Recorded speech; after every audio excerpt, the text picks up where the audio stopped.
നമസ്കാരം. ബിഗ് സ്റ്റോറിയിലേക്ക് സ്വാഗതം. ധനമന്ത്രി കെ എം മാണിക്കെതിരെ കോഴ ആരോപണം ഉന്നയിച്ച ബാർ ഉടമകൾ സർക്കാരുമായി ഒത്തുതീർപ്പിന് തയ്യാറാകുന്നു. മന്ത്രിമാരടക്കം മുൻകൈയെടുത്ത് നടത്തിയ അനുനയ നീക്കങ്ങളെ തുടർന്നാണ് ബാർ ഉടമകളുടെ പിന്മാറ്റം.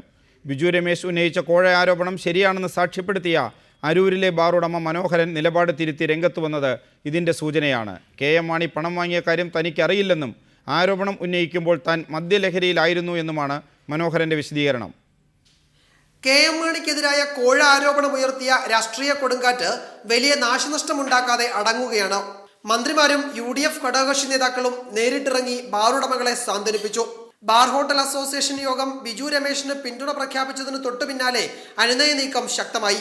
മന്ത്രിസഭയിലെ ഒരു മുതിർന്ന അംഗം ബാറുടമകളുമായി സംസാരിച്ചു.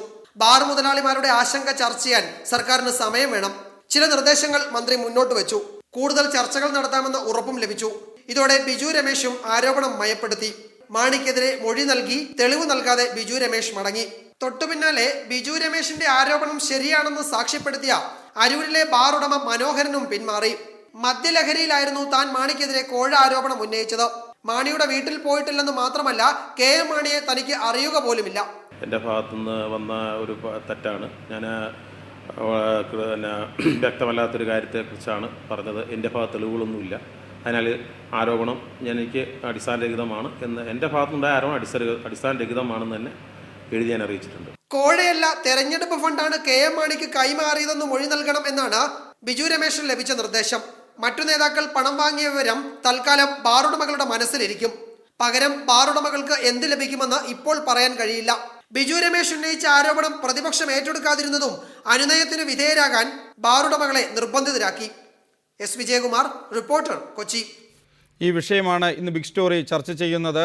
കോൺഗ്രസ് വക്താവ് ശ്രീ രാജ്മോഹൻ ഉണ്ണിത്താൻ, CPI നേതാവ് ശ്രീ VS സുനിൽകുമാർ MLA, രാഷ്ട്രീയ നിരീക്ഷകൻ ശ്രീ ജേക്കബ് ജോർജ്, BJP നേതാവ് ശ്രീ K സുരേന്ദ്രൻ എന്നിവരാണ് ഈ ചർച്ചയിൽ പങ്കെടുക്കുന്നത്. ശ്രീ രാജ്മോഹൻ ഉണ്ണിത്താൻ, ബാറുടമകളെ അനുനയിപ്പിക്കുന്നതിൽ UDF നേടിയ വിജയം, സർക്കാരും വിവിധ രാഷ്ട്രീയ പാർട്ടികളും നേടിയ വിജയം, അതാണോ ഇപ്പോൾ അവർ പതുക്കെ പിന്മാറുന്നതിന് പിന്നിൽ? പ്രകാശ്, ഈ ആരോപണം ഉന്നയിച്ചപ്പോൾ തന്നെ കേരളത്തിലെ മുഖ്യമന്ത്രി പറഞ്ഞു, ശുദ്ധ അസംബന്ധമാണ്, ഞങ്ങൾ വിശ്വസിക്കുന്നില്ല, ഈ ആരോപണത്തിൽ യാതൊരു കഴിവുമില്ല, അതുകൊണ്ട് അത് അന്വേഷണം സാധ്യമല്ല. മാത്രമല്ല, കേരള പ്രദേശ് കോൺഗ്രസ് കമ്മിറ്റിയുടെ പ്രസിഡന്റ് ശ്രീ VM സുധീരനും പറഞ്ഞു, ഇത് അടിസ്ഥാനരഹിതമായ ആരോപണമാണ്, ഇതിൽ യാതൊരു കഴിവുമില്ല, കോൺഗ്രസ് പാർട്ടിയും വിശ്വസിക്കുന്നില്ല. സ്വാഭാവികമായി കോൺഗ്രസ് പാർട്ടിയും മുഖ്യമന്ത്രിയും UDFും ഒറ്റക്കെട്ടായി ശ്രീ മാണിയുടെ പിന്നിൽ അടിയുറച്ചു നിന്നു. അപ്പോ ആരോപണം ഉന്നയിച്ച ആള് ശ്രീ ബിജു രമേശാണ്. ആരോപണം ആർക്കെതിരെ ഉന്നയിക്കാം, പക്ഷെ ആരോപണങ്ങൾക്ക് അടിസ്ഥാനം വേണം, തെളിവുകൾ വേണം, രേഖ വേണം. പ്രതിപക്ഷ നേതാവിന്റെ കത്ത് മാനിച്ചുകൊണ്ട് ഇത് വെരിഫിക്കേഷൻ കൊടുത്തു. വെരിഫിക്കേഷൻ അടിസ്ഥാനത്തിൽ തെളിവ് ഹാജരാക്കാനാണ് ശ്രീ ബിജു രമേശിനെ വിളിച്ചത്. ബിജു രമേശ് തെളിവ് ഹാജരാക്കാതെ ഒഴിഞ്ഞു മാറുകയാണ്. കാരണം ഈ പണം കൊടുത്തതിന് യാതൊരു രേഖയുമില്ല, യാതൊരു തെളിവുമില്ല, യാതൊരു അടിസ്ഥാനമില്ല. കേരളത്തിലെ 730 ബാറുകൾ അടച്ചുപൂട്ടാൻ. ശ്രീ രാജ്മോഹൻ ഉണ്ണിത്താൻ, ഇപ്പോൾ BJP ഗുരുതരമായ ഒരു ആരോപണവുമായി രംഗത്ത് വന്നിട്ടുണ്ട്. ഇന്ന് V മുരളീധരൻ പറഞ്ഞത് ഇത് സർക്കാർ ഇടപെട്ട് ഒത്തുതീർക്കുകയാണ്. മുൻ എക്സൈസ് മന്ത്രിയും ഗവർണറുമായിരുന്ന വക്കം പുരുഷോത്തമൻ എന്തിന് ബിജു രമേശിനെ കണ്ടു എന്ന് വെളിപ്പെടുത്തണം, ഏത് സാഹചര്യത്തിലാണ് ആ കൂടിക്കാഴ്ച എന്ന് വെളിപ്പെടുത്തണം എന്നാണ്. ഇന്നലെ ആലുവ പാലസിൽ മുഖ്യമന്ത്രിയുടെ നേതൃത്വത്തിൽ പ്രധാനപ്പെട്ട മന്ത്രിമാരെല്ലാം ചേരുന്നു. അതുപോലെ തന്നെ അഡ്വക്കേറ്റ് ജനറലിനെ വിളിച്ചു വരുത്തുന്നു, ചർച്ച നടത്തുന്നു. മറുഭാഗത്ത് വക്കം പുരുഷോത്തമൻ ഇത്തരത്തിൽ കൂടിക്കാഴ്ച നടത്തുന്നു. അതിനുശേഷം ഇന്ന് വളരെ പെട്ടെന്ന് ഈ ആരോപണങ്ങളിൽ നിന്ന് ബാർ ഉടമകൾ പിന്മാറുന്നു. അതാണ് സംശയം ജനിപ്പിക്കുന്നത്. ശ്രീ വക്കം പുരുഷോത്തമൻ ഗവർണർ സ്ഥാനത്ത് നിന്ന് തിരിച്ച് കേരളത്തിൽ വന്നിട്ട് അദ്ദേഹം ഒരു പ്രസ്താവന ഇതിനെക്കുറിച്ച് നടത്തിയിട്ടുണ്ട്. ഞാനായിരുന്നു കേരളത്തിലെ എക്സൈസ് മന്ത്രി എങ്കിൽ ഒരു ബാറ് പോലും പൂട്ടാൻ ഞാൻ സമ്മതിക്കത്തില്ല, പൂട്ടിയ ബാർ ഒറ്റ ദിവസം കൊണ്ട് ഞാൻ തുറന്നു കൊടുക്കുമായിരുന്നു. അത് കോൺഗ്രസിന്റെ അഭിപ്രായമല്ല, അത് UDFന്റെ അഭിപ്രായമല്ല, അത് വക്കം പുരുഷോത്തമന്റെ മാത്രം അഭിപ്രായമാണ്. അദ്ദേഹം ഗവർണർ സ്ഥാനം വിരമിച്ച് വന്നതിന് ശേഷം സജീവമായ കേരള രാഷ്ട്രീയത്തിൽ ഇന്റർവ്യൂ ചെയ്തിട്ടില്ല, ചെയ്യുന്നുമില്ല. അപ്പൊ സ്വാഭാവികമായി രാഷ്ട്രീയത്തിൽ നിന്ന് ഗവർണറായി പോയ ഒരാൾ മടങ്ങുന്നുണ്ട്. അദ്ദേഹം നിങ്ങൾക്കറിയാം, അദ്ദേഹം ഒരു പ്രത്യേക സമുദായത്തിന്റെ ആളാണ്. ബിജു രമേശും ഒരു പ്രത്യേക സമുദായത്തിലാണ്. സാമുദായികമായ സൗഹാർദ്ദം അവർ തമ്മിൽ ഉണ്ടെന്നുള്ളത് എല്ലാവർക്കും അറിയാം. സ്വാഭാവികമായി വ്യക്തിബന്ധം കൊണ്ടും സാമൂഹ്യ ബന്ധം കൊണ്ടും ഒരുപക്ഷെ അവർ തമ്മിലുള്ള വൈകാരികമായ ബന്ധത്തിന്റെ അടിസ്ഥാനത്തിൽ ഈ പ്രശ്നം രമ്യമായി പരിഹരിക്കാൻ ഇടപെട്ടാൽ അതിലൊന്നും കോൺഗ്രസിനും UDF-നും യാതൊരു പങ്കുമില്ല. എന്തിനാണ് വക്കം പുരുഷോത്തമൻ ബിജുവിനെ കണ്ടതെന്ന് രാജ്മോഹൻ ഉണ്ണിത്താനോട് ചോദിച്ചിട്ട് ഒരു കാര്യമില്ല. അത് വക്കം പുരുഷോത്തമൻ ജീവിച്ചിരിപ്പുണ്ട്, അദ്ദേഹത്തോട് ചോദിക്കണം, അദ്ദേഹം അതിന് മറുപടി നൽകും. പക്ഷെ ഞങ്ങളെ സംബന്ധിച്ചിടത്തോളം ബിജു രമേശ് തെളിവുകൾ ഹാജരാക്കിയേ മതിയാകൂ. ഹാജരാക്കുന്നില്ലെങ്കിൽ വാദി പ്രതിയാകും. ദയവായി തുടരുക. ശ്രീ VS സുനിൽകുമാർ, ഇന്നലെ വരെ കത്തിനിന്ന അഴിമതി ആരോപണം ഇന്നിപ്പോൾ ബിജു രമേശ് വിജിലൻസിന് നൽകിയ മൊഴി എന്ന നിലയിൽ പുറത്തു വന്നിരിക്കുന്നത് അദ്ദേഹം ബാറുകൾ പൂട്ടുന്നതിന് മുമ്പാണ് KM മാണിയെ കണ്ടത്. അന്ന് ബാർ പൂട്ടുന്ന പ്രശ്നമോ ബാർ തുറക്കുന്ന പ്രശ്നമോ ഉദിക്കുന്നില്ല.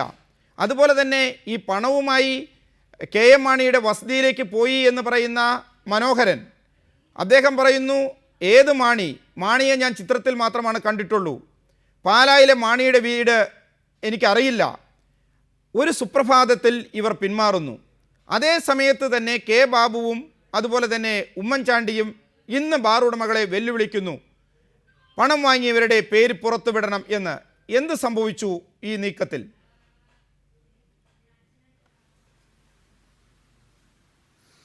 പ്രകാശ്, ഇപ്പോൾ ഇതൊരു പ്രത്യേക നിലയിലേക്ക് മാറിയിരിക്കുകയാണ്. ഇന്നലെ വരെ പണം കൊടുത്തു എന്ന പ്രശ്നം മാത്രം, പണം കൊടുക്കുകയും വാങ്ങുകയും ചെയ്തു എന്ന പ്രശ്നം മാത്രമാണ് ഉന്നയിക്കപ്പെട്ടിരുന്നത്. ഇന്ന് സത്യത്തിൽ സംഭവിച്ചിരിക്കുന്ന കാര്യം തെളിവ് നശിപ്പിക്കാൻ വേണ്ടി സർക്കാർ കൂട്ടുനിന്നിരിക്കുന്നു എന്ന പ്രശ്നം കൂടി ഉയർന്നിരിക്കുകയാണ്. കാരണം ഇതിൽ പണം വാങ്ങി എന്ന് ആരോപിക്കപ്പെട്ടിരിക്കുന്നത് സർക്കാരിന്റെ ഭാഗത്ത് നിൽക്കുന്ന ആൾക്കാരാണ്, മന്ത്രിമാരാണ്, രാഷ്ട്രീയത്തിലെ ഭരണപക്ഷത്ത് നിൽക്കുന്ന ആളുകളാണ്. അവർക്കെതിരാണ് ആരോപണം ഉന്നയിക്കപ്പെട്ടത് എന്ന ഗുരുതരമായ സ്ഥിതിവിശേഷത്തിൽ നിന്നും ഇത് കൂടുതൽ വളർന്ന് സത്യം പറഞ്ഞാൽ ആ ഭരണകക്ഷിയിൽപ്പെട്ട മന്ത്രിമാർ കൂടി ഉൾപ്പെട്ട കേസിൽ മന്ത്രിമാർ തന്നെ തങ്ങൾക്കെതിരായ തെളിവുകൾ നശിപ്പിക്കാൻ ഗവൺമെന്റ് കൂട്ടുനിൽക്കുകയും ബാർ ഉടമസ്ഥന്മാരുമായി അവിഹിതമായ ചില കൂടിക്കാഴ്ചകളും ചില ഗൂഢാലോചന നടത്തിക്കൊണ്ട് അവരെ ഭരണത്തിന്റെ ശക്തി ഉപയോഗപ്പെടുത്തിക്കൊണ്ട് പിന്തിരിപ്പിക്കാൻ വേണ്ടി ശ്രമം നടത്തിക്കൊണ്ടിരിക്കുന്നു എന്നതിന്റെ തെളിവുകൾ കൂടിയാണ് പുറത്തു വന്നിരിക്കുന്നത്. അപ്പൊ ഈ പ്രശ്നം അവസാനിക്കുകയോ കത്തിത്തിരുകയല്ല ചെയ്യുന്നത്. ഇത് ജനാധിപത്യ ബോധമുള്ള കേരള ജനതയ്ക്ക് മുന്നിൽ ഇതൊരു വലിയ പ്രശ്നമായി വളർന്നു വന്നുകൊണ്ടിരിക്കുന്നു എന്നാണ് സത്യത്തിൽ ഉണ്ടായിക്കൊണ്ടിരിക്കുന്നത്. കാരണം ഇന്നലെ വരെ ഇപ്പോഴും ഒരു കാര്യം വ്യക്തമാക്കേണ്ടതുണ്ട്. ഇവിടെ ബിജു രമേശിന് ഇതിൽ നിന്ന് പിന്മാറുകയാണെങ്കിൽ ഞാൻ ചോദിക്കട്ടെ, ബിജു രമേശിനെതിരെ ഇന്നലെ വരെ ഇന്ന് വരെ ഒരു നിമിഷം പോലും ബിജു രമേശിനെതിരെ ഒരു അക്ഷരം മിണ്ടാൻ ഇവരാരും തയ്യാറായിട്ടില്ല. ഇവർ പല ആളുകളെയും വെല്ലുവിളിച്ചിട്ടുണ്ടല്ലോ. ബിജു രമേശിനെ എന്തുകൊണ്ട് ഇവർ വെല്ലുവിളിക്കുന്നില്ല? ബിജു രമേശ് ഈ കേസിൽ കാശ് കൊടുത്തു എന്ന് പറഞ്ഞിട്ടുണ്ടെങ്കിൽ അങ്ങനെയാണെങ്കിൽ ഗവൺമെന്റ് ചെയ്യേണ്ട കാര്യം കൊടുത്തവനെ അറസ്റ്റ് ചെയ്യണ്ടേ? കാശ് കൊടുത്തു എന്ന് പറയുന്നത് ഏറ്റവും വലിയ തെറ്റാണല്ലോ. ശ്രീ VS സുനിൽകുമാർ, ഈ കാര്യത്തിൽ ഇപ്പോൾ സരിതയുടെ കാര്യം നോക്കുക. സോളാർ കേസുമായി ബന്ധപ്പെട്ട് സരിത നിരന്തരം വെല്ലുവിളിക്കുകയായിരുന്നു, തൻ്റെ കയ്യിൽ തെളിവുകളുണ്ട്, ഉന്നതന്മാർ ഇടപെട്ടിട്ടുണ്ട്, ഞാൻ ഇപ്പോൾ പുറത്തുവിടും എന്ന്. കോടതിക്കകത്ത് മറ്റൊരു മൊഴി പറഞ്ഞ ശേഷവും സരിത പുറത്ത് വെല്ലുവിളി നടത്തി. അപ്പോൾ ഒരു സരിതയുടെ ആൺരൂപത്തെ കൂടി ഇന്നിപ്പോൾ ഉമ്മൻചാണ്ടി സൃഷ്ടിച്ചു നൽകിയിരിക്കുന്നു. അതായത് പുറത്തു പറയുന്നു ഞാൻ എൻ്റെ ആരോപണങ്ങളിൽ ഉറച്ചു നിൽക്കും, തെളിവുകൾ നൽകും എന്ന്. പക്ഷേ സരിതയുടെ ആൺരൂപം അല്ലെങ്കിൽ അതുമായി ചേർന്ന് നിൽക്കുന്നവർ അവർ പുതിയ രീതിയിൽ പിന്മാറ്റം നടത്തുന്നു. അപ്പോൾ ഉമ്മൻചാണ്ടി കേരളത്തിന് രണ്ടാമതൊരു കാര്യം കൂടി സംഭാവന ചെയ്തിരിക്കുന്നു. അദ്ദേഹത്തെ മറികടക്കാൻ കഴിയില്ല എന്ന സത്യമല്ലേ ഇടതുമുന്നണി തിരിച്ചറിയേണ്ടത്? സോളാർ സമരത്തിൽ അത് തിരിച്ചറിഞ്ഞു, ഇപ്പോൾ ബാർ അഴിമതിയിലും.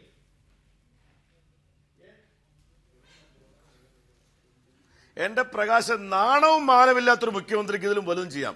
കാരണം സുപ്രീം കോടതി പോലും പറഞ്ഞിട്ടും രാജിവെക്കാതെ കടിച്ചു തൂങ്ങുന്നൊരു മുഖ്യമന്ത്രിയെ നിങ്ങളൊരു മഹാനായ തന്ത്രശാലിയായി ചിത്രീകരിക്കുന്ന കാണുന്ന ഈ നാട്ടിലെ ജനങ്ങൾ എന്ന് ചിന്തിക്കുന്നു എന്ന് കൂടി വിചാരിക്കണം. കാരണം സോളാർ കേസിൽ എത്രയെത്ര തെളിവുകൾ, എത്രയെത്ര കാര്യങ്ങൾ പുറത്തു കൊണ്ടുവന്നു. ഉമ്മൻചാണ്ടിയുടെ ഓഫീസിൽ ഒരു യാതൊരു ബന്ധവുമില്ല എന്ന് പറഞ്ഞ ആ ജുഡീഷ്യൽ കമ്മീഷണർ പോലും കാര്യങ്ങൾ അന്വേഷിച്ചപ്പോൾ ഉമ്മൻചാണ്ടിയുടെ ഓഫീസിനെ പറ്റി, ഉമ്മൻചാണ്ടിയെ പറ്റി അന്വേഷിക്കണം സ്ഥിതിവിശേഷം വന്നില്ലേ? കേരളത്തിലെ ഒരു മുഖ്യമന്ത്രിയുടെ ഓഫീസിനെ പറ്റി ജുഡീഷ്യൽ എൻക്വയറി നടന്നുകൊണ്ടിരിക്കില്ലേ ഇപ്പോൾ ഈ നാട്ടിൽ? മുഖ്യമന്ത്രിയെ പറ്റി പാമോയിൽ കേസിൽ പറഞ്ഞ കാര്യം എന്തായിരുന്നു? ടൈറ്റാനിയം കേസിൽ പറഞ്ഞ കാര്യം എന്തായിരുന്നു? അതുമായി ബന്ധപ്പെട്ടുകൊണ്ട് പുറത്തു വന്ന തെളിവിൽ ഉമ്മൻചാണ്ടിയുടെ ഓഫീസിൽ അദ്ദേഹത്തിന്റെ നിഴൽ പോലെ നിൽക്കുന്ന ആളുകളെ പോലീസ് അറസ്റ്റ് ചെയ്ത് കൊണ്ടുപോയി ജയിലിലടച്ചിട്ടും ഒരു നാണവും മാനവും ഇല്ലാതിരിക്കുന്ന മുഖ്യമന്ത്രിയാണ് കേരളത്തിലെ ഏറ്റവും ശക്തനായ മുഖ്യമന്ത്രി എന്ന് പ്രകാശ് പറയുകയാണെങ്കിൽ പ്രകാശ് പറഞ്ഞോളൂ, നിങ്ങളുടെ TV ചാനൽ പറയുകയാണെങ്കിൽ അങ്ങനെ പറഞ്ഞോളൂ. പക്ഷേ ജനാധിപത്യ കേരളം ഇത്തരം ആളുകളെ പുച്ഛിച്ച് തള്ളും എന്ന കാര്യം നിങ്ങൾ ആരും വിസ്മരിക്കേണ്ട. ശ്രീ ജേക്കബ് ജോർജ്, ഇപ്പോൾ നമുക്കറിയാം ഇന്നലെ വരെ ആദ്യം തന്നെ ബിജു രമേശിൻ്റെ വെളിപ്പെടുത്തൽ, അതിന് മനോഹരൻ്റെ പിന്തുണ, അതിനുശേഷം അതുമായി ബന്ധപ്പെട്ട് ഇടതുപക്ഷ മുന്നണിയിൽ സമരം വേണമോ വേണ്ടയോ എന്ന വിവാദം, PC ജോർജ് ഇതിന് പിന്നിൽ മുഖ്യമന്ത്രിയും അതുപോലെ എ ഗ്രൂപ്പുമാണെന്ന് ഉയർത്തിയ ആരോപണം, ഇതിനെല്ലാം ശേഷം ഇപ്പോൾ ഇതെല്ലാം ഒറ്റയടിക്ക് താഴേക്ക് വന്നിരിക്കുന്നു. മനോഹരൻ കള്ളിൻ്റെ പുറത്ത് പറഞ്ഞതാണ്, മദ്യപിച്ചപ്പോൾ പറഞ്ഞതാണ്, ഇപ്പോഴൊന്നും ഓർക്കുന്നില്ല. അദ്ദേഹം വിജിലൻസിന് എഴുതി കൊടുക്കുന്ന ഒരു ഭാഗത്ത്, മറുഭാഗത്ത് ബാർ തുറക്കുന്നതിന് മുമ്പാണ് പണം നൽകിയത്, ബാർ വിവാദം ഉണ്ടാകുന്നതിന് മുമ്പാണ് എന്ന് ബിജു രമേശ് എഴുതി കൊടുത്തിരിക്കുന്നതായി വാർത്തകൾ പുറത്തു വന്നിരിക്കുന്നു. ഉമ്മൻചാണ്ടിയും അതുപോലെ അദ്ദേഹത്തോടൊപ്പം നിൽക്കുന്നവരും KM മാണിയും എല്ലാം ചേർന്ന് ഈ പ്രശ്നം ഒന്നുമല്ലാത്ത ഒരവസ്ഥയിലേക്ക് താഴ്ത്തുന്നതാണ് ഇന്ന് കാണുന്നത്. നാളെ എന്തുമാകട്ടെ, VM സുധീരൻ്റെ ജാഥ നടക്കുന്നു. ആ ജാഥയിൽ ജൈവ കൃഷിയെക്കുറിച്ച് വലിയ രീതിയിലുള്ള പ്രചാരണം നടക്കുന്നു. ഈ ഒത്തുതീർപ്പിനെക്കുറിച്ച് മിണ്ടുന്നില്ല. എന്താണ് കേരള രാഷ്ട്രീയത്തിൽ സംഭവിക്കുന്നത്? ഇപ്പോൾ ഇതുമായി ബന്ധപ്പെട്ട് ഇപ്പോൾ വിലയിരുത്താൻ കഴിയുന്ന കാര്യം എന്താണ്?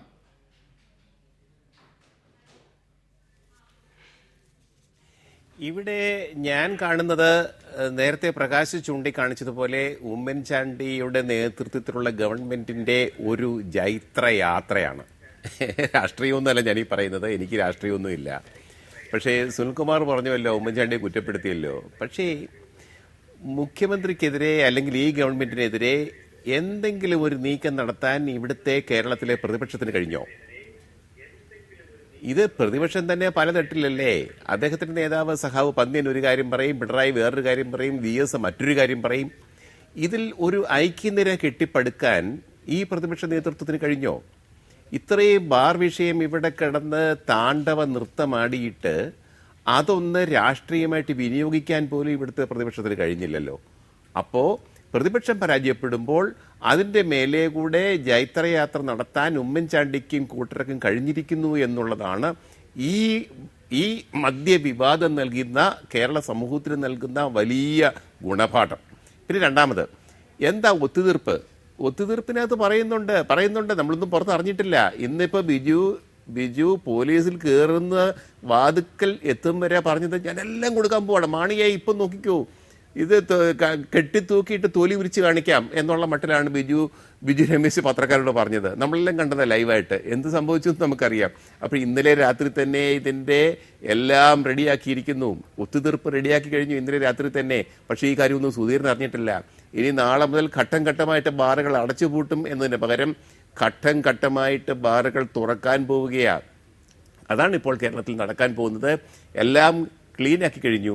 പക്ഷെ ഒരു കാര്യമുണ്ട്, ബാർ ഉടമസ്ഥന്മാരെ സമ്മതിക്കണം. അവർ ചില കാര്യങ്ങൾ എൻ്റെ കഴിഞ്ഞ ദിവസം ആനന്ദ് രാജു പറഞ്ഞ പോലെ എൻ്റെ രേഖയുണ്ട് എന്നൊക്കെ പറഞ്ഞ് ഇരുന്നിട്ട് എന്താ കാണിച്ചേ? രേഖയൊന്നുമില്ല, ഒരു മണ്ണാങ്കട്ടയില്ലെന്ന് മനസ്സിലായില്ലേ? ഇതെല്ലാവരെയും കൂടെ ഭീഷണിപ്പെടുത്തി, എല്ലാവരെയും കൂടെ ബ്ലാക്ക്മെയിൽ ചെയ്തു. പത്രക്കാരെയും ചാനലുകളെയും അവർ വളരെ വിദഗ്ധമായി ബുദ്ധിപൂർവം ഉപയോഗിച്ചു അവരുടെ ലക്ഷ്യത്തിന് വേണ്ടി. ഓർക്കണം, ഒരു ചാനൽ അതുകൊണ്ട് പിന്നെ റേറ്റിംഗ് ഒക്കെ കിട്ടിക്കാണും, പക്ഷേ അവരുടെ ലക്ഷ്യത്തിന് വേണ്ടി ബാർ ഉടമസ്ഥന്മാർ അവർ ഉപയോഗിച്ചു. ആ ബാർ ഉടമസ്ഥ സംഘം ഈ നമ്മളെയും ചാനലുകളെയൊക്കെ ഉപയോഗിച്ചു.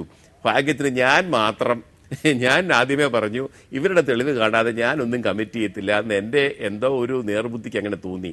അത് മാത്രമേ ഉള്ളൂ പ്രകാശ് എനിക്ക് പറയാനുള്ളത് ഇതേക്കുറിച്ച്. ശ്രീ ജേക്കബ് ജോർജ്, പക്ഷേ ഇതിൽ ഒരു തെളിവുണ്ട്. ഒരു മന്ത്രിക്കെതിരെ ആരോപണം ഉന്നയിക്കുന്നു, വെറുതെ അല്ലല്ലോ. അദ്ദേഹം കൃത്യമായി ഒരു മാധ്യമത്തിലൂടെ ആരോപണം ഉന്നയിക്കുന്നു, ഇന്ന മന്ത്രിയെ പോയി കണ്ടു, ഇന്ന രീതിയിൽ ചെയ്തു എന്ന്. അതിനുശേഷം അതിനോട് PC ജോർജ് എന്ന് പറയുന്ന KM മാണിയുടെ പാർട്ടിയുടെ നേതാവ് തന്നെ പ്രതികരിച്ച് 1 കോടി രൂപയുടെ കാര്യം ശരി, അത് അദ്ദേഹം സമ്മതിച്ചു. പക്ഷേ ഈ ആരോപണം ഉയർത്തിയത് ഉമ്മൻചാണ്ടിയും അതുപോലെ തന്നെ അദ്ദേഹത്തിൻ്റെ ഗ്രൂപ്പുകാരുമാണ്. ഇതാണല്ലോ PC ജോർജ് പറഞ്ഞത്. പക്ഷേ ഇപ്പോൾ ഇവിടെ എത്തി നിൽക്കുമ്പോൾ ഒരു ഭാഗത്ത് KM മാണിയെ വളച്ചു കഴിഞ്ഞിരിക്കുന്നു. KM മാണിയെ വഴങ്ങുന്ന അവസ്ഥയിലേക്ക്, അല്ലെങ്കിൽ ഈ മുന്നണിയിൽ നിന്ന് ഇടതു മുന്നണിയിലേക്ക് പോകാൻ കഴിയാത്ത അവസ്ഥയിലേക്ക്, അല്ലെങ്കിൽ അവർക്ക് വേണ്ടാത്ത അവസ്ഥയിലേക്ക് എത്തിച്ചിരിക്കുന്നു. ഒരു ഭാഗത്തെ വിജയം. മറുഭാഗത്ത് 412 ബാറിൻ്റെ കാര്യത്തിലും ഉമ്മൻചാണ്ടി പറഞ്ഞത് നിങ്ങൾ ഈ ബാറുകൾ, അതിൻ്റെ കെട്ടിടം, സംവിധാനം എല്ലാം നവീകരിച്ചോളൂ, നവീകരിച്ച് നിലവാരം ഉയർത്തിക്കഴിഞ്ഞാൽ അത് തുറന്നു തരാനുള്ള ഏർപ്പാട് ചെയ്യാം എന്നാണ് ഇന്നലെ റിപ്പോർട്ടറിൻ്റെ ക്ലോസ് എൻകൗണ്ടറിൽ ബിജു രമേശ് പറഞ്ഞത്, മുഖ്യമന്ത്രി പറഞ്ഞതായി. അപ്പോൾ അതൊരു ഭാഗത്ത്. അപ്പോൾ ആ ബാറുകൾ താങ്കൾ പറഞ്ഞതുപോലെ ഇന്നിപ്പോൾ 10 ബാറുകളുടെ കാര്യത്തിൽ കോടതി ഒരു കാര്യം പറഞ്ഞിരിക്കുന്നു. ബാക്കി ബാറുകൾ കൂടി തുറക്കുന്ന സാഹചര്യം സൃഷ്ടിച്ചിരിക്കുന്നു. അങ്ങനെ വരുമ്പോൾ 2 രാഷ്ട്രീയ നേട്ടങ്ങളാണ് ഉമ്മൻചാണ്ടി ഉണ്ടാക്കിയിരിക്കുന്നത്. ആ 2 രാഷ്ട്രീയ നേട്ടങ്ങൾക്ക് ശേഷം ഈ അഴിമതിയെ മൂടിവെക്കാൻ സർക്കാരിന് കഴിയുന്നത് എന്തുകൊണ്ട്?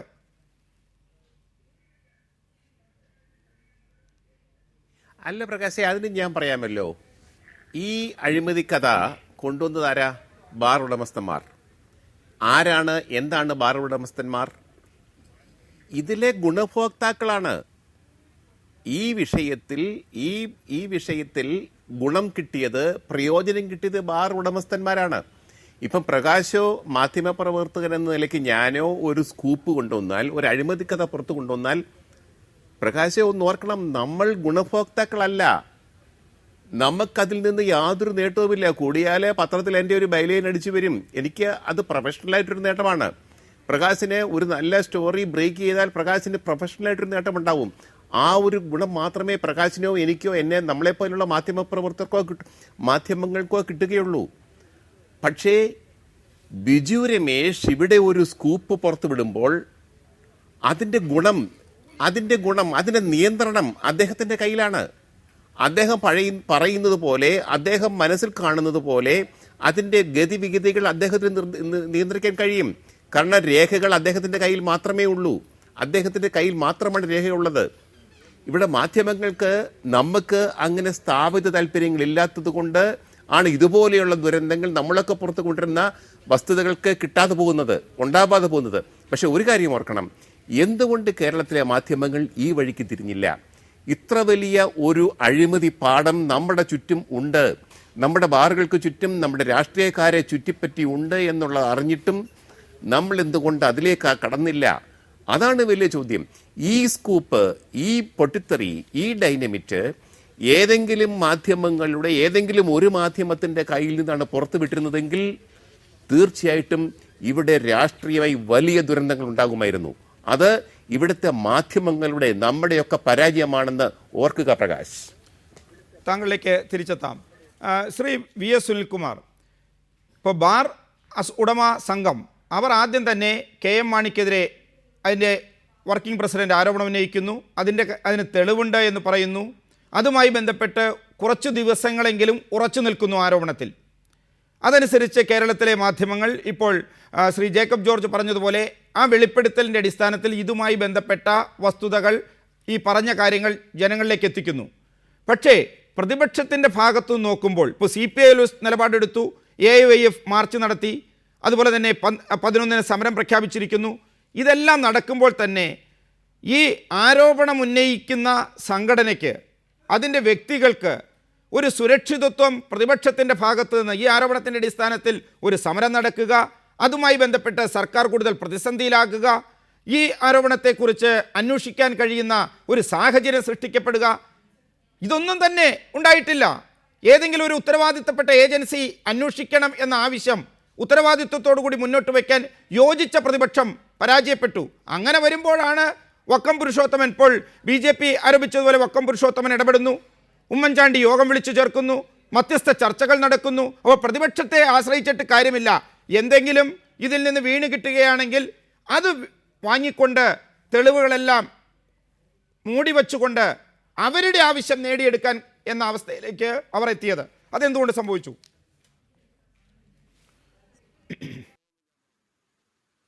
അല്ല, നിങ്ങൾ പ്രതിപക്ഷത്തെ വിമർശിക്കുന്നതുകൊണ്ട് വിരോധമൊന്നും ഞാൻ പറയുന്നില്ല. പ്രതിപക്ഷത്തെ വിമർശിക്കാം.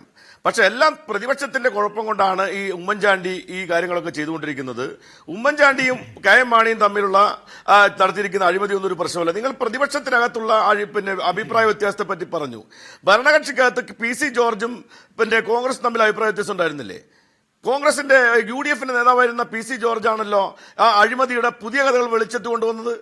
അത് നിങ്ങൾ പ്രധാനപ്പെട്ട പ്രശ്നമാക്കി മാറ്റാതെ പ്രതിപക്ഷത്തിനകത്ത് അന്വേഷണ ഏജൻസിയെ പറ്റിയുള്ള അഭിപ്രായ വ്യത്യാസം പറയുകയും ഞങ്ങൾ കെ.എം. മാണി രാജിവെക്കണമെന്ന് ആവശ്യപ്പെടുകയും 12-ാം തീയതി CPI അടക്കമുള്ള പാർട്ടികൾ CPI മാർച്ച് പ്രഖ്യാപിക്കുകയും ചെയ്തു എന്ന് പറയുന്നത് ചെറിയൊരു കാര്യമായിട്ട് നിങ്ങൾ കാണുന്നുണ്ടോ? കേരളത്തിലെമ്പാട് പ്രതിഷേധം ഉണ്ടായിരിക്കുകയല്ലേ? ഇപ്പൊ നാട്ടിലെ ജനങ്ങളെ വിഡ്ഢികളാക്കാൻ വേണ്ടിയുള്ള തീരുമാനം ഈ ഗവൺമെന്റും ബാർ ഉടമസ്ഥന്മാരും കൂടി ചെയ്തു എന്നുള്ളത് കൊണ്ട് പ്രതിപക്ഷത്തെ മത്സിക്കേണ്ട കാര്യം എന്താണ്? ഒരു കാര്യം വ്യക്തമല്ലേ പ്രകാശ്? അതായത് ബാർ ഉടമസ്ഥന്മാർ ഉന്നയിച്ചിരിക്കുന്ന ആരോപണം അടിസ്ഥാനരഹിതമായിരുന്നു. അത് ബാർ ഉടമസ്ഥന്മാർ പറഞ്ഞത് വെറും ഭീഷണി മാത്രമായിരുന്നുവെങ്കിൽ ഗവൺമെന്റ് ഇവർക്ക് വഴങ്ങി കൊടുക്കേണ്ട കാര്യം എന്തായിരുന്നു? അല്ലെങ്കിൽ ഒരു ഒത്തുതീർപ്പുണ്ടാക്കേണ്ട കാര്യം എന്തായിരുന്നു? അപ്പൊ അതിനർത്ഥം ബാർ ഉടമസ്ഥന്മാർ പറഞ്ഞ കാര്യത്തിനകത്ത് കളമ്പുണ്ട്, തെളിവുണ്ട് എന്നുള്ളത് കൊണ്ട് തന്നെയാണ് ഗവൺമെന്റിന്റെയും നേതാക്കന്മാരായിട്ടുള്ള ആളുകളും ശ്രീ സുനിൽകുമാർ, അതിൽ തർക്കമില്ല. താങ്കൾ പറഞ്ഞതിൽ തർക്കമില്ല. കാരണം സോളാർ കേസിലും ഇതുപോലെ തന്നെ പത്തനംതിട്ടയിൽ നിന്ന് തെളിവുകൾ വന്നു, മുഖ്യമന്ത്രിയെ കണ്ടതിനെക്കുറിച്ചുള്ള വെളിപ്പെടുത്തലുകൾ വന്നു, അതുപോലെ തന്നെ സരിതയുടെ വെളിപ്പെടുത്തലുകൾ വന്നു. സോളാർ കേസിൽ അഴിമതി നടന്നിട്ടുണ്ട്, അതിൽ ക്രമക്കേട് നടന്നിട്ടുണ്ട് എന്ന കാര്യത്തിൽ കേരളത്തിലെ ജനങ്ങൾക്ക് സംശയമില്ല. അതുകൊണ്ടാണല്ലോ സമരത്തിന് വലിയ ബഹുജന പിന്തുണ കിട്ടിയത്. പക്ഷേ അതിനുശേഷവും സർക്കാർ അതിജീവിച്ചു എന്ന സത്യമുണ്ട്. ഇപ്പോൾ ഇത്രയും വലിയൊരു ആരോപണം കേരളത്തിൻ്റെ ചരിത്രത്തിൽ ആദ്യമായി ഒരു വ്യക്തി കൊടുത്ത ഒരു സംഘടന 1 കോടി രൂപ K.M. മാണിക്ക് കൊടുത്തു എന്ന് പറഞ്ഞ ശേഷം, അതുമായി ബന്ധപ്പെട്ട ചർച്ചകൾ നടന്ന ശേഷം ഇപ്പോൾ അത് വീണ്ടും ഒത്തുതീരുന്നു എന്ന് പറയുമ്പോൾ അത് V.S. സുനിൽകുമാറിൻ്റെയും ശ്രീ ജേക്കബ് ജോർജ് ചൂണ്ടിക്കാണിച്ച പോലെ മാധ്യമങ്ങളുടെയും കേരളത്തിലെ പൊതുമനസാക്ഷിയുടെയും പരാജയം തന്നെയാണ്. ആ പരാജയം സംഭവിച്ചിരിക്കുന്നു എന്നത് പരിശോധിക്കപ്പെടേണ്ടതല്ലേ? അല്ലെങ്കിൽ അങ്ങനെ ഒരു വഴിവിട്ട നീക്കം ഇതിൽ നടന്നിരുന്നു എന്നത് പരിശോധിക്കുകയും അതിൽ ദുഃഖിക്കുകയും അതിൽ നമ്മളുടെ പ്രതിഷേധം രേഖപ്പെടുത്തുകയും ചെയ്യേണ്ടതല്ലേ?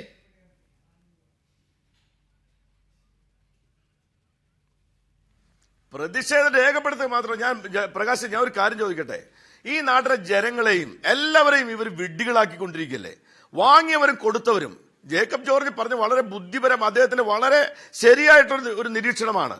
ഇവിടെ അദ്ദേഹം പറഞ്ഞൊരു കാര്യം എന്താ? ഗുണഭോക്താക്കളായിരിക്കുന്ന ആളുകളാണ് ആ കാര്യം ഉന്നയിച്ചിരിക്കുന്നത്. സത്യമാണ്. പക്ഷേ ഒരു കാര്യം വ്യക്തമാണല്ലോ, ഇവർ ഈ കാര്യം ഉന്നയിച്ച ആരെ പറ്റിയാണ്? ഗവൺമെന്റിനെ പറ്റിയാണ്, ഗവൺമെന്റിലെ ഭരണാധികാരികളെ പറ്റിയാണ് ഉന്നയിച്ചിരിക്കുന്നത്, അല്ലാതെ വേറെ ഏതെങ്കിലും ആളെ പറ്റിയല്ല ഉന്നയിച്ചിരിക്കുന്നത്. അതുകൊണ്ട് തന്നെ ഇതിനകത്തുള്ളൊരു പ്രധാനപ്പെട്ട പ്രശ്നം, നിയമത്തിന്റെ വഴിക്ക് പോകുമെന്ന് പറയുന്ന ഉമ്മൻചാണ്ടി സത്യം പറഞ്ഞാൽ നിയമത്തെ കയ്യിലെടുക്കായിരുന്നില്ല ചെയ്തിരുന്നത്. സരിത കേസിൽ എന്തായിരുന്നു? അദ്ദേഹത്തിന്റെ കൂടെ ഉണ്ടായിരുന്ന PA-യെയും ഗവൺമെന്റിനെയും അദ്ദേഹത്തിന്റെ കൂടെ ഉണ്ടായിരുന്ന എല്ലാ സ്റ്റാഫിനെയും പോലീസ് അറസ്റ്റ് ചെയ്ത് ജയിലിൽ കൊണ്ടുപോയിട്ടില്ലേ? എന്നിട്ടും പ്രതിപക്ഷത്തിന്റെ സമരത്തിന്റെ പോരായ്മ കൊണ്ടാണ് ഉമ്മൻചാണ്ടി രാജിവെക്കാതെ, അല്ലാതെ അദ്ദേഹം ചെയ്ത കുറ്റം കൊണ്ടല്ല എന്ന് പറഞ്ഞ് വ്യാഖ്യാനിച്ച് ഉമ്മൻചാണ്ടിയെ നമ്മൾ ഗ്ലോറിഫൈ ചെയ്ത് ഈ സമൂഹത്തിന് മുമ്പിൽ തെറ്റ് ചെയ്തവനും നെഗറ്റീവായി കാര്യങ്ങൾ. ഇപ്പോൾ സരിത എസ് നായരുടെ സ്ഥിതി എന്താ? സരിത എസ് നായർ TV ചാനലിൽ പോയിക്കൊണ്ടിരിക്കുന്നു. സരിത എസ് നായർ അഭിനയിച്ചുകൊണ്ടിരിക്കുന്ന പോലെ ഉമ്മൻചാണ്ടിക്കും അതുപോലെ പ്രശസ്തി കിട്ടി. സരിതയ്ക്ക് കിട്ടിയിരിക്കുന്ന പ്രശസ്തി, സരിതയ്ക്ക് കിട്ടിക്കൊണ്ടിരിക്കുന്ന അംഗീകാരം തന്നെയാണ് ഉമ്മൻചാണ്ടിക്കും കിട്ടിക്കൊണ്ടിരിക്കുന്നത്. ശ്രീ ജേക്കബ് ജോർജ്, UDF രാഷ്ട്രീയത്തിൽ ഇത് എന്ത് മാറ്റങ്ങളായിരിക്കും ഇപ്പോൾ ഈ അനുനയ ശ്രമങ്ങൾ സൃഷ്ടിക്കുക? മാണിയുടെ അവസ്ഥ, ജോർജിൻ്റെ കാര്യം ആ രീതിയിൽ, അതുപോലെ തന്നെ ഇടതുപക്ഷ രാഷ്ട്രീയത്തിൽ ഇത് എന്ത് മാറ്റം സൃഷ്ടിക്കും? അതുപോലെ തന്നെ ബാറുകൾ തുറക്കുന്നതുമായി ബന്ധപ്പെട്ട് വരാൻ പോകുന്ന കാര്യങ്ങൾ ഏതാണ്ട് എങ്ങനെയായിരിക്കും? UDF-ലെ കാര്യങ്ങളെല്ലാം മംഗളമായിട്ട് പര്യവസാനിച്ചതിൻ്റെ സന്തോഷമായിരിക്കും. പ്രത്യേകിച്ച് ഉമ്മൻചാണ്ടി ക്യാമ്പിലുള്ളവർക്ക്. K.M. മാണിക്ക് യേശുക്രിസ്തു ക്രൂസിൽ മരിച്ച് ഉയർത്തെഴുന്നേറ്റ ഒരനുഭവമായിരിക്കും. കാരണം അദ്ദേഹം ഒരു തകർച്ചയുടെ, വീഴ്ചയുടെ ഒരു അഗാധ തലങ്ങളിലേക്ക് പോയ ആളാണ്.